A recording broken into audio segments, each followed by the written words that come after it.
Okay, so I was going to try and make the vlogging thing like a once a month, but how about once every other month? Because I think every other month I chicken out, and then every other month I get irritated with myself for chickening out, and then I just do it no matter what I say and how stupid I look.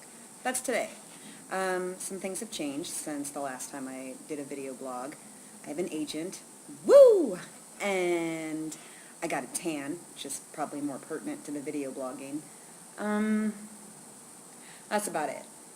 Oh, and I finished chapter 1 of the new book.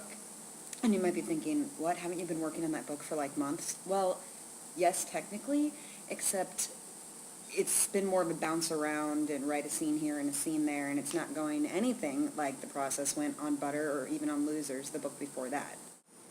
I think for some authors, they find one process that works, and then they stick with that for every single book, and that's how they get into a rhythm.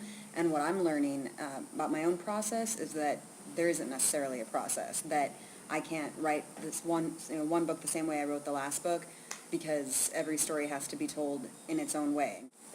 So what I really want to do today is ask you guys about your process. Have you had success doing things differently, from one book to another? Do you stick with one pattern, or are you still looking for what works for you?